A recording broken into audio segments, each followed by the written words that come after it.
Hi, I'm Susan Fowler, and I'm delighted to talk about some of the breakthroughs that have occurred in my field, special education, and particularly early childhood special education, in the past 35 years.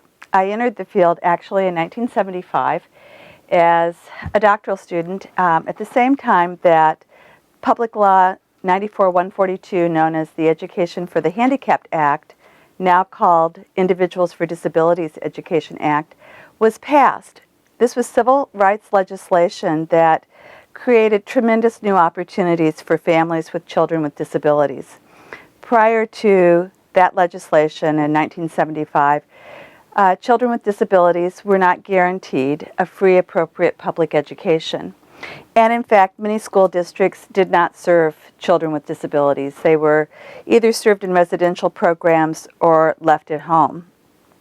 My early job as a doctoral student, in fact, was to help the local public schools include children who had been served in our experimental preschool program in typical kindergartens. And these were children with fairly severe behavior disorders or autism or communication disorders who tended to engage in acting out behavior and could be disruptive in the classroom. So my initial goal as a doctoral student and also later on as a faculty member was to develop interventions and strategies that would help support children with these behavioral difficulties in a normal classroom, or at least in their local neighborhood public school. This was challenging, as not all teachers were necessarily on board with having children with special needs included in their program. But that just meant that we were looking not only at developing interventions for children, but also developing new professional or personnel development programs for teachers. We were also looking at systems change, because if we focused every intervention on one child or one school, it would take a very long time to change the entire system of schools within a state or within the country. My early research focused very much on interventions for young children. Many times those interventions were implemented by teachers.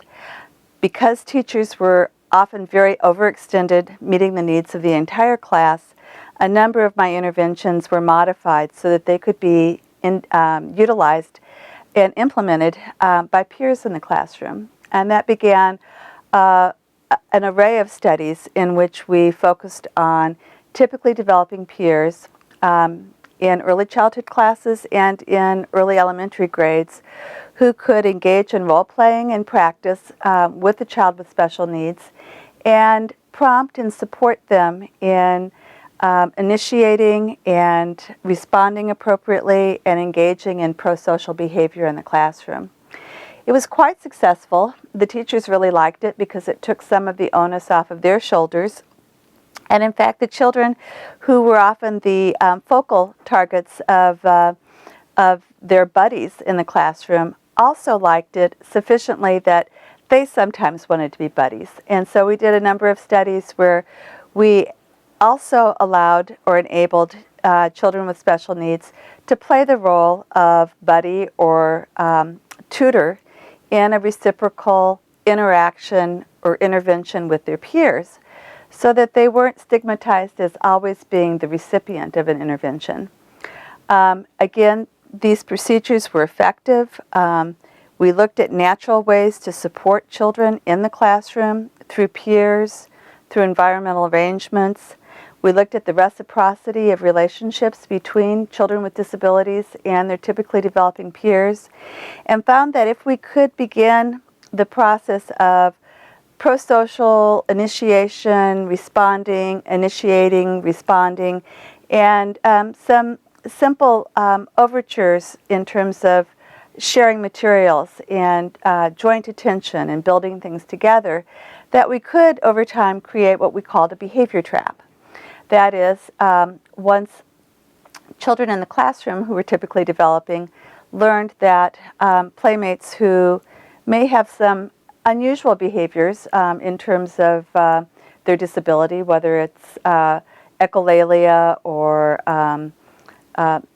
speaking out of turn or being somewhat disruptive, would in fact engage and respond positively to initiations, we began to see much more give and take between the children. And if we use particularly popular peers as the initial buddies for the children with disabilities, we also saw that other children came into the network and began wanting to play and to interact. So that over time, we literally expanded the social network for the child with special needs. We also learned that in the process of using peers or buddies, that children with at least mild disabilities could, in fact, engage in some self-monitoring and self-recording of their own behavior as a way of managing themselves well in the classroom without a great deal of extra teacher support. Many of these studies involved peer tutoring or academic achievement in the classroom, and I think one particularly fun example was a dissertation by one of my former students, Kim Kirby, in which we provided first graders who were working on math facts and had to pass a speed test with their addition subtraction facts with an opportunity to record the number of facts that they completed in a minute, and then to have some occasions the recording left on their tabletop or their desktop and 2 minutes to talk with their peers. And on other occasions, we took away the 2 minutes, and they didn't have that to talk with their peers. Turns out that the 2 minutes in talking with their peers resulted in a lot of comparison, comments, how many did you get done? Wow, that's terrific. And under the public recording with the 2 minutes to talk, we saw an enormous increase in children's completion rate and practice speed. This worked for children who were delayed learners or challenged learners, as well as with the typically developing children. It was a very simple procedure. Children were accurate in their counting, and with some time to support each other, they in fact were able to increase and reach the state-required speed test limits.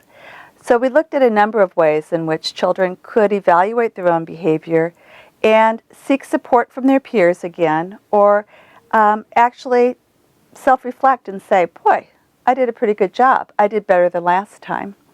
In addition to looking at some of these direct intervention strategies, we also looked at some systems change, particularly as we were moving children from special needs programs or special education self-contained classrooms into the general education curriculum or the regular classroom. Initially, I was moving children from experimental preschool programs that were privately operated into the public schools.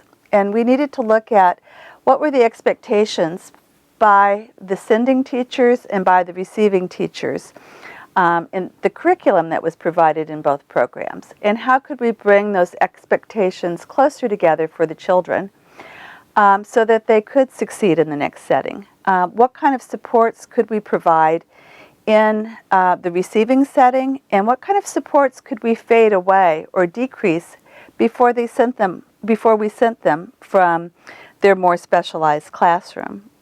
This led to a line of research that we called transition research, and it involved initially children moving from preschool to kindergarten.